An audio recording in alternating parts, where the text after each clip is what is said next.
ঈদের ছুটিতে পর্যটকদের পদচারণায় সরগরম হয়ে উঠেছে দেশের বিভিন্ন প্রান্তের পর্যটন স্পট ও বিনোদন কেন্দ্রগুলো। ঈদের চতুর্থ দিন মঙ্গলবারে পর্যটকদের পদচারণায় মুখর কক্সবাজার। উপচে পড়া ভিড় বেলাভূমিতে, পানির ঢেউয়ে আর বালিয়াড়িতে উচ্ছ্বাসে মাতেন সব বয়সীরা। একই চিত্র রাঙামাটি, খাগড়াছড়ি ও বান্দরবানের পর্যটন কেন্দ্রগুলোতে। এদিকে সিলেটের ভোলাগঞ্জে সাদা পাথরের সৌন্দর্য উপভোগ করতে ভিড় করছেন হাজারো মানুষ।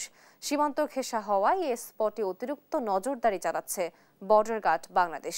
এছাড়াও নরসিংদী, কুমিল্লা, নেত্রকোনার বিনোদন কেন্দ্রগুলো মুখরিত স্থানীয়দের আনাগোনায়।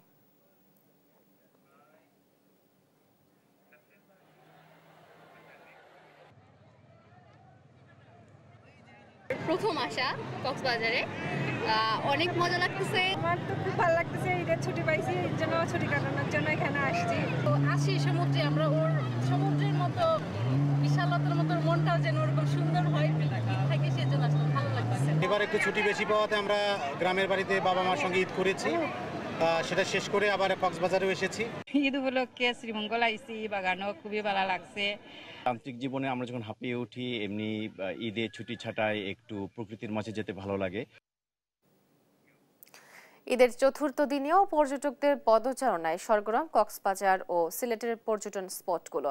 আরো জানাতে যুক্ত হচ্ছেন সহকর্মী আব্দুর রহমান ও খালেদ আহমেদ। প্রথমে যাচ্ছি কক্সবাজারে। আব্দুর রহমান, গতকাল সমুদ্র সৈকতে গোসলে নেমে দুজনের মৃত্যু হলো এবং এই ঘটনার পর পর্যটকদের নিরাপত্তা জোরদারে কোনো পদক্ষেপ নেওয়া হয়েছে কিনা বিস্তারিত আমাদেরকে জানাবেন।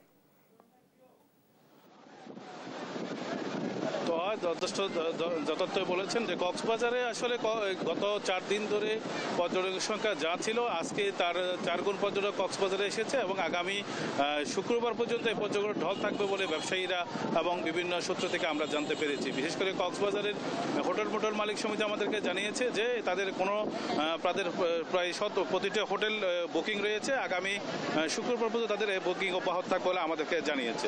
এবং আরেকটা বিষয় যেটি কক্সবাজারের সুগন্ধা, লাবণী এবং কলাতলি পয়েন্টে যেই বিনোদনের স্পটগুলো রয়েছে, সেখানে কিন্তু মানুষ তার যার মতো করে পরিবার পরিজন নিয়ে তারা ঘুরে বেড়াচ্ছে এবং সমুদ্রের জলে তারা নোনা জলে ঘা ভাসাচ্ছে এবং তারা আমাদেরকে যেটা জানিয়েছে, তাদের পরিবার পরিজন নিয়ে খুব কম সময় তারা আসলে বছরে ছুটি পায়। সেই ছুটিটুকু তারা পায়, সেটাকে তারা পরিবারকে এবং নিজেকে সময় দেওয়ার জন্য তারা সমুদ্র সৈকতকে বেছে নেয়। কিন্তু তাদের যে অভিযোগ সেটি হলো যে তারা এখানে এসে গত কয়দিনে যে মর্মান্তিক 3-4টি মৃত্যুবরণ করেছে, এটার জন্য পর্যটকরা খুবই ব্যথিত যে কক্সবাজারের জেলা প্রশাসন বা পর্যটন সংশ্লিষ্ট সচিব বা মন্ত্রণালয় এখনো পর্যন্ত কোনো ধরনের ব্যবস্থা নেয় নাই। বিশেষ করে লাইফগার্ড সরকারিভাবে কোনো লাইফগার্ড নিয়োগ নেই বলে তারা অভিযোগ করেছে। যেটিও আছে সেটি বেসরকারিভাবে, এবং তাও হলো অপ্রতুল। মাত্র 27 জন লাইফগার্ড দিয়ে 120 কিলোমিটার সমুদ্র সৈকত পাহারা বা পর্যটক উদ্ধারের যে ব্যবস্থাটি, এটি খুবই নাজুক এবং খুবই একটি অবহেলার বা বিষয় বলে তারা আমাদেরকে জানিয়েছে। আরেকটা বিষয় সেটা হলো যে কক্সবাজার টুরিস্ট পুলিশ, জেলা প্রশাসন তৎপর রয়েছে যাতে কোনো অসাধু চক্র বা বিভিন্ন ধরনের যে পর্যটকরা আসে তারা যেন হয়রানি না হয় এবং তাদের যেন জানমালের নিরাপত্তা। কিন্তু যে বিষয়টির বারবার পর্যটকরা অভিযোগ করেছেন যে লাইফগার্ডের যে বিষয়টি এবং এরিয়াতে যদি ভলান্টিয়ার এবং স্বেচ্ছাসেবী সংগঠনগুলো যদিও মাইকিং করে, কিন্তু সেটা পর্যটকরা শুনতে কর্ণপাত করে না। অনেক সময় সেটি তারা না শুনে সমুদ্রের গোসল করতে নামে এবং অনেক সময় প্রাণহানি ঘটে বলে তারা আমাদেরকে জানিয়েছে। বিশেষ করে জেলা প্রশাসকের পক্ষ থেকে গতকালকে পর্যটন সচিব সহ বিভিন্ন মন্ত্রণালয়ে যে বিষয়টি জানিয়েছে, তারা সেটি হলো যে তারা পর্যটকদের বারবার সতর্ক করে বীজকর্মী সহ দিয়ে, কিন্তু সেটি কর্ণপাত করার মতো মন মানসিকতা পর্যটক নেই বলে আমরা মনে করি। আমরা যাব, আমাদের সহকর্মী আছেন, আমাদেরকে সর্বশেষ জানাবেন।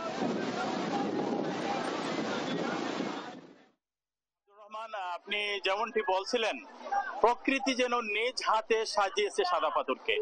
মেঘালয়ের পাদদেশে উঁচু নিচু পাহাড়, স্বচ্ছ নীল জল আর পাথর, সব মিলিয়ে সাদা পাথর এক অপূর্ব সৌন্দর্যের আধার। আর এই সাদা পাথরকে দেখতে, সাদা পাথরের সৌন্দর্যে প্রেমে পড়ে সারা দেশের পর্যটকরা ছুটে আসেন সিলেটে। দর্শকরা নিশ্চয়ই দেখতে পাচ্ছেন অসংখ্য পর্যটক আজ সাদা পাথরে এসেছেন। আমরা যেমনটি জানতে পেরেছি যে ঈদের এই ছুটিতে আজকেই সর্বোচ্চ পর্যটক এই সিলেটের সাদা পাথরে এসেছেন।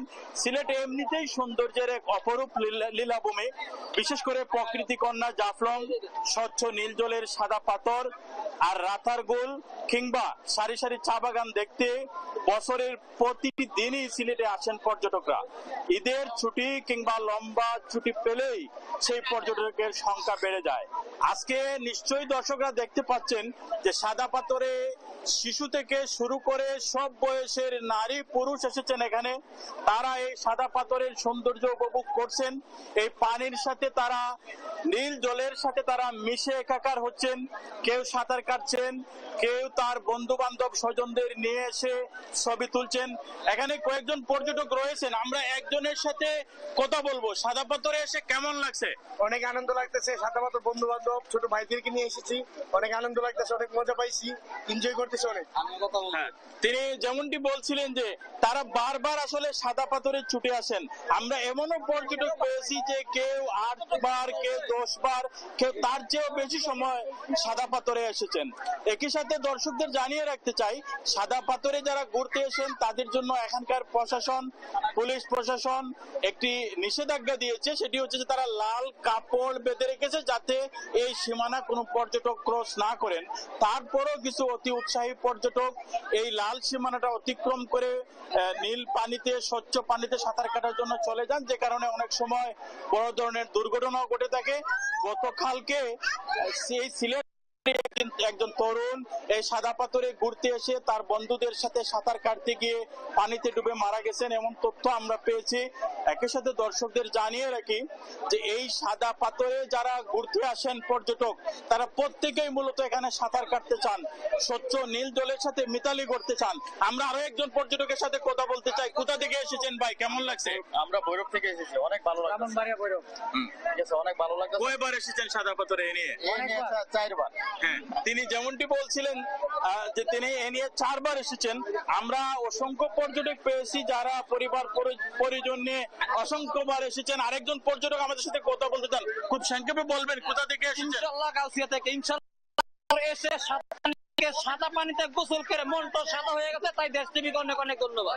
হ্যাঁ, তিনি যেমনটি বলছিলেন যে এই সাদা পাথরে এসে স্বচ্ছ নীল পানিতে গোসল করে তার মনটা ভরে গেছে। তো এই ছিল সিলেটের সাদা পাথর থেকে এখনকার মতো আমার কাছে সর্বশেষ। ধন্যবাদ। আপনাদের দুজনকে ধন্যবাদ। দর্শক, কক্সবাজার ও সিলেটের পর্যটন স্পটগুলো থেকে বিস্তারিত জানাচ্ছিলেন আমাদের সহকর্মীরা।